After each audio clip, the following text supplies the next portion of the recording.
The Whispering House. A paranormal story written by voice of Arthur.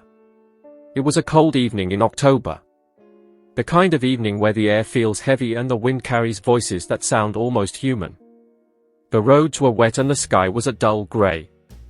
That was the day when Daniel moved into the old house on the hill.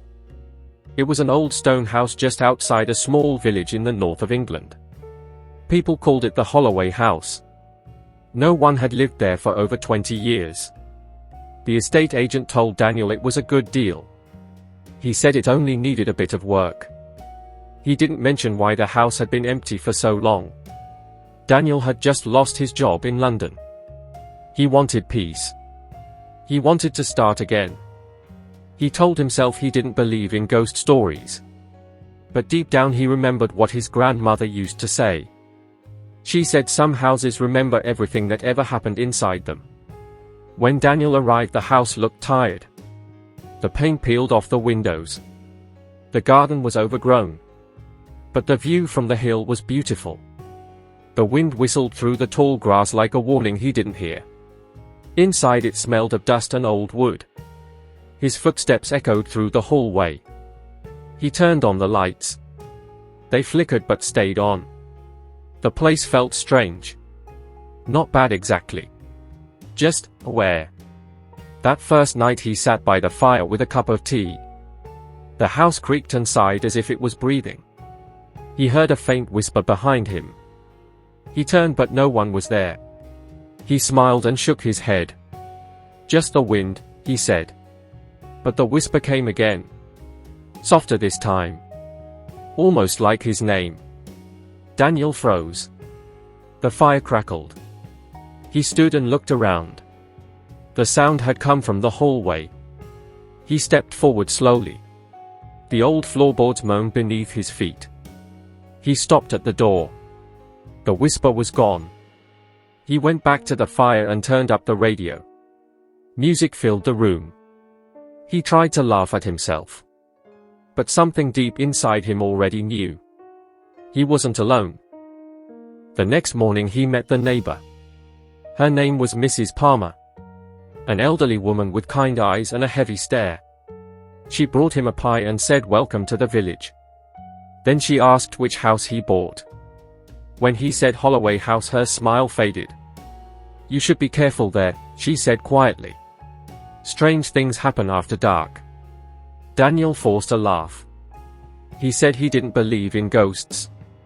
Mrs. Palmer didn't laugh back. She only said, belief doesn't matter to them. That night Daniel couldn't sleep. The wind was louder now. It rattled the windows and shook the doors. At around 2 in the morning he heard a knock. 3 slow knocks. He got up and walked to the door.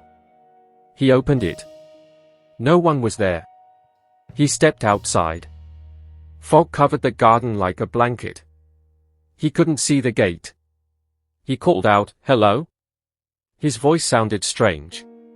Like it didn't belong to him anymore. He went back inside and locked the door. As soon as he did, he heard footsteps upstairs. He stared up the staircase. He knew he was alone. But the steps were slow. Deliberate. Someone was walking down towards him. He picked up the torch and shone it on the stairs. Nothing. The sound stopped. He climbed halfway up. The air was colder now. His breath turned white. He whispered, "Who's there?" The silence answered him. Then the torch went out. He stood there in the dark.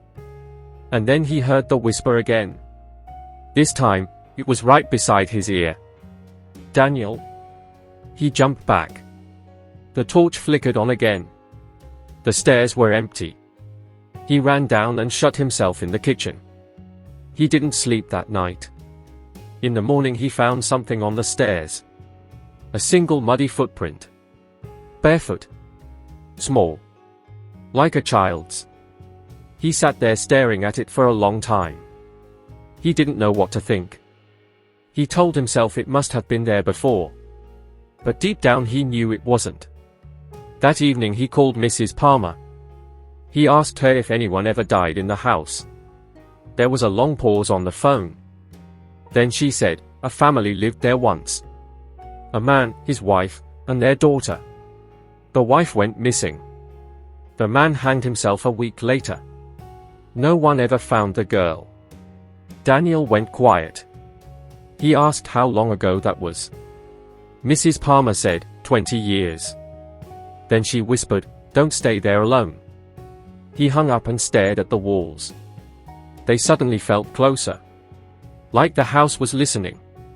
That night the whisper returned. He heard a child's laughter coming from upstairs. He stood at the bottom of the staircase with a trembling hand. The laughter turned into crying. Soft, broken, endless. He climbed the stairs. Step by step. The crying grew louder. It came from the end of the hallway. The small bedroom with the door slightly open. He pushed it gently. The room was empty. But the sound came from the corner. He lifted the torch. There was an old wooden toy box. He knelt beside it. The crying stopped. He opened the lid. Inside was nothing but dust. Then a whisper. Please don't leave me here. He dropped the lid and ran out. The door slammed behind him. He hid in his car until sunrise. His hands shook. He didn't know if he was losing his mind, or if the house was truly alive. The next morning he packed his bags. He was done. He walked back into the house one last time to collect his keys. And that's when he saw it. On the wall of the hallway, written in dust, were the words, "Stay with me, Daddy." Daniel froze. He couldn't breathe. He whispered, "I'm not your father." The air turned cold. The lights began to flicker again. Then he heard footsteps behind him. Slow. Small. Barefoot. He turned around. And there she was. A little girl, pale and silent, standing in the doorway. Her eyes were black. Her hair was wet. She looked up at him and smiled. "You came back," she said softly. He stepped back, heart pounding. She tilted her head. "Don't go." He whispered, "What do you want from me?" She pointed to the ceiling. Her small hand trembled. He followed her gaze. Up there was a hatch to the attic. He climbed the ladder slowly. Every step felt like a mistake. The attic smelled of dust and rot. A small beam of moonlight came through a broken window. He looked around. Old boxes. Broken furniture. And in the middle of the room, rope. Still tied to the wooden beam. Underneath it was a photo frame lying on the floor. He picked it up. It showed a man, a woman, and a little girl. The girl looked exactly like the one downstairs. Suddenly the rope began to sway. He dropped the frame and backed away. Then the whisper came again. But this time, it was 3 voices. The man. The woman. The child. All whispering together. "You shouldn't have come here." The attic door slammed shut. The ladder shook. He shouted, "Let me out." The voices grew louder. The lights flickered violently. The rope swung faster. And then, silence. He opened his eyes. It was morning. He was lying on the attic floor. His body cold and stiff. He didn't remember falling asleep. He went downstairs. Everything looked normal. No writing on the wall. No whispering. Nothing. He packed the car and left the house behind. He never looked back. But a week later, he got a letter. No name on it. No return address. Inside was a photograph. The same photo from the attic. But this time, there were 4 people. The man. The woman. The girl. And Daniel. Standing behind them. Smiling. That night Daniel checked his mirror. And for a split second, he saw her again. Standing behind him. Smiling. The Whispering House. Only on Voice of Arthur. Because some houses don't forget. They wait.